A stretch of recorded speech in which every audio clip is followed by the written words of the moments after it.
You can do a lot with perspective warp in Photoshop.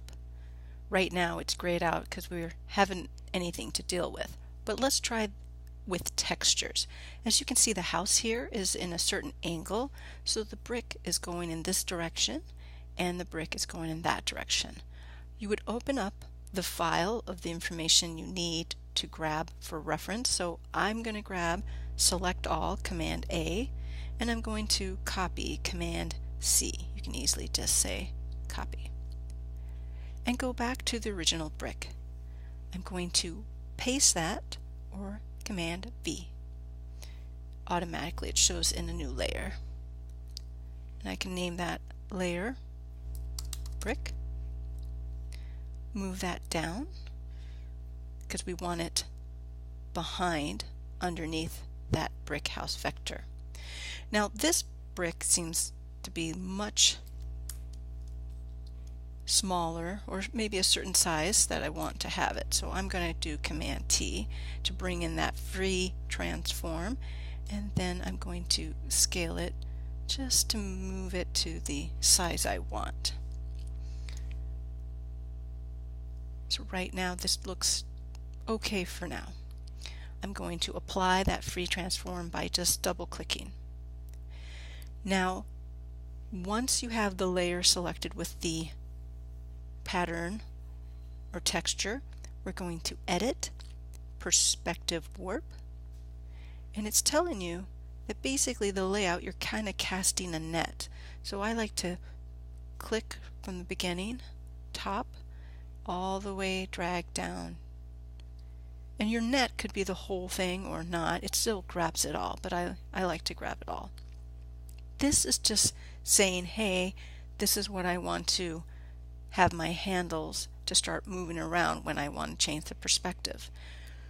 You want to click here with the warp because we're in layout, and that pinned those down, the corners. So now I'm going to move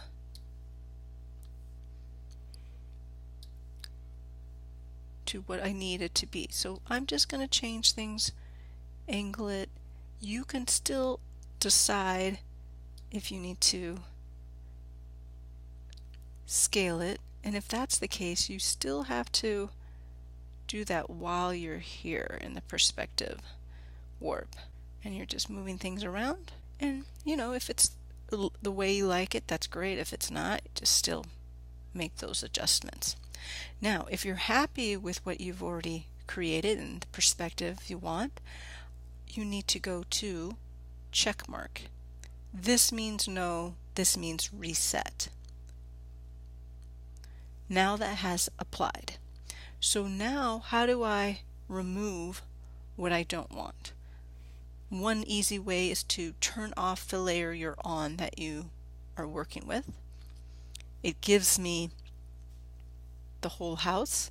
I'm going to use the magic wand, make sure you have sample all layers checked, and I'm going to click the background, which means that the selection and the running ant is going to go all the way around the house, everything in the background. Now I'm going to click on the brick house or the brick layer, and I'm going to hit delete because I had everything in the background selected. So that took out part of it. Now I'm going to deselect. I'm going to go back to the brick house or the brick layer with texture, and now I have to decide how I'm going to, again, you could just decide to select the area that you actually want the brick to show.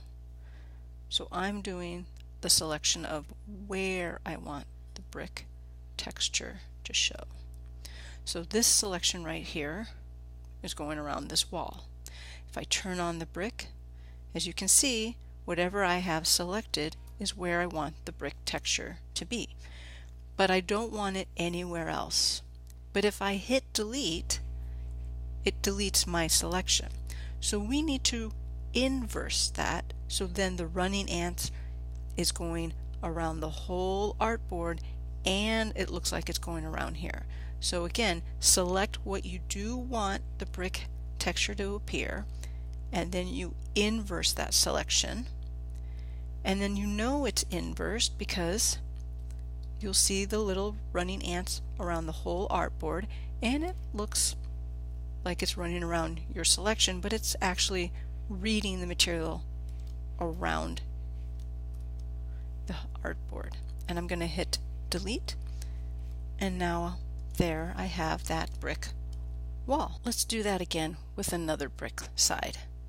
So again, I basically copied and paste to a new layer. I'm going to go to Edit, Perspective Warp. You're in the layout mode, which means you need to cast that area that you want to manipulate. I go to Warp. It pins down those 4 corners.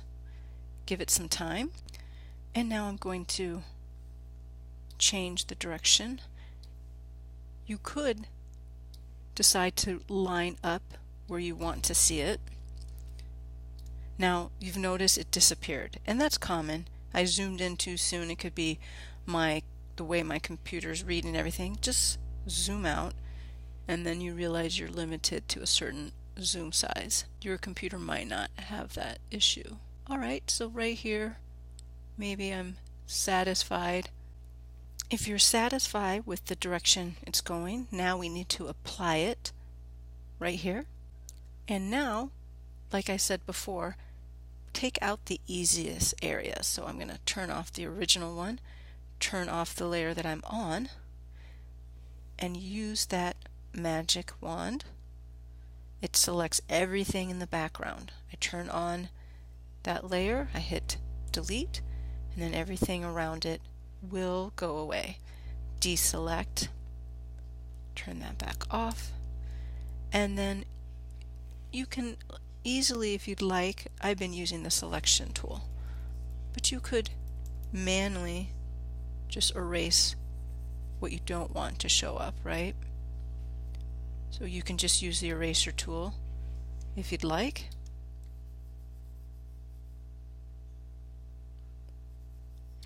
Or, as I said before, select where you want the brick to show up. So I know it's this wall right here, so I'm going to quickly make that selection, and I am going to include the door and the window.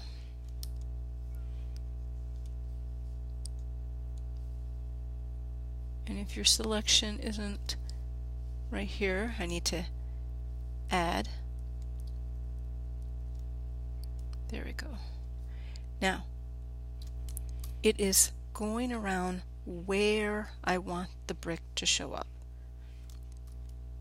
And there's no running ants around the artboard. So I know it's an isolated selection, exactly where I want the bricks to be.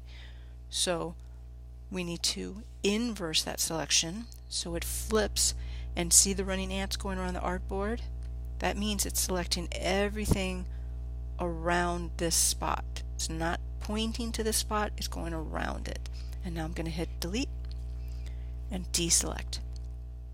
Now once you have exactly what you'd like, and even if it's not, let's say right here I'm having a little edge here, you could technically use the pattern and paint your brick in as well, just in a little bit corners if you'd like. If you don't like that, you can easily just free transform that. So I'm going to hit Command T and just nudge it over just a little bit.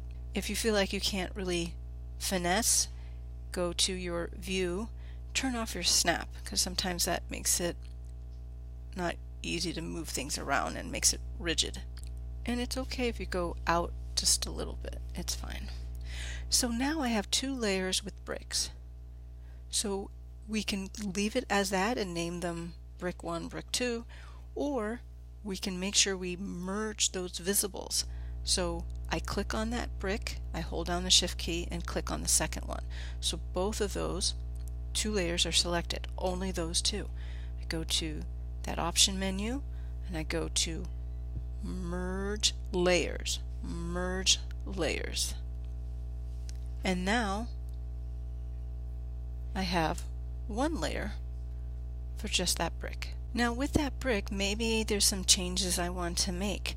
Maybe it's not the right brick color. So we can easily add an adjustment.